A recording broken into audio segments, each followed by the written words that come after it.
નમસ્કાર, આપ જોઈ રહ્યા છો TV9. હું છું હાર્દિક મોદી. શરૂઆત કરીશું ટોપ 9 સમાચારોની. ગુજરાતના વરસાદના ટોપ 9 સમાચારથી.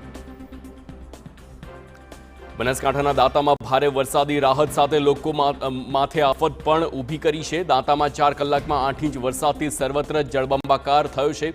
નીચાણવાળા અનેક વિસ્તારોમાં પાણી ગરકાવ થયા છે. પાણી નિકાલ માટે તંત્રને અનેક વખત રજૂઆત કરવા છતાં સમસ્યા ઠેરની ઠેર છે. રાહદારીઓને વાહન ચાલકોને ભોગવવી પડે છે હાલાકી. બનાસકાંઠાના દાંતા તાલુકામાં અતિ ભારે વરસાદના કારણે સઘળું પાણી થયું છે. દાંતા વિસ્તારમાં વરસાદના કારણે નદી અને ઝરણા નવપલ્લવિત થયા છે. વરસાદી માહોલના કારણે બનાસકાંઠામાં કુદરતી સૌંદર્ય ખીલી ઉઠ્યું છે. મુમનબાસ નજીક પાણીયારી આશ્રમનો ધોધ જીવંત થયો છે. ખળખળ વહેતું આ જળ મનોરમ્ય દ્રશ્યો સર્જી રહ્યું છે. પાલનપુરમાં ધોધમાર વરસાદ થતા ઠેર ઠેર પાણી ભરાયા છે. પાલનપુર અંબાજી હાઈવે પર વરસાદી પાણી ભરાયા છે. હાઈવે પર પાણી ભરાતા વાહન ચાલકોને હાલાકી. હાઈવે પર પાણી ભરાતા વાહન ચાલકો અટવાયા છે. વીરપુર પાટિયા નજીક ભરાયા છે વરસાદી પાણી.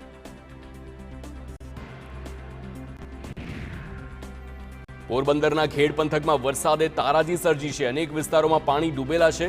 કડજ ગામમાં વરસાદી પાણી ફરી વળ્યા છે. વરસાદ વિરામને 2 દિવસ બાદ પણ નથી ઓસર્યા પાણી. ગામમાં પાણી ભરાઈ રહેતા જનજીવન પર અસર પડી છે. આખું ગામ જાણે બેટમાં ફેરવાયું હોય તેવા હાલ દ્રશ્યો જોઈ શકાય છે. પોરબંદરના ખેડ પંથકમાં વરસાદના કારણે પ્રકૃતિ સોળે કળાએ ખીલી હોય તેવો માહોલ સર્જાયો છે. ઉપરવાસમાં ભારે વરસાદના કારણે ખેડ પંથક બેટમાં ફેરવાયો.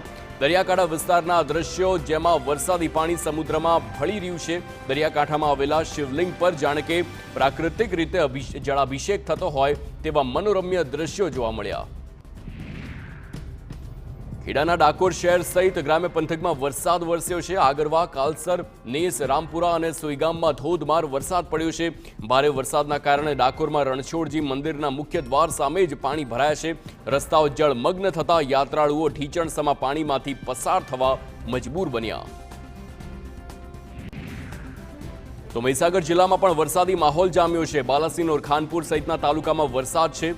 બાલાસિનોરના બજાર વિસ્તારમાં રસ્તાઓ જળમગ્ન થયા છે. જાહેર માર્ગો પર પાણી ભરાતા લોકોને ભારે હાલાકી. ખાનપુર અને બાકોરમાં ગ્રામ્ય પંથકમાં પણ વરસાદ.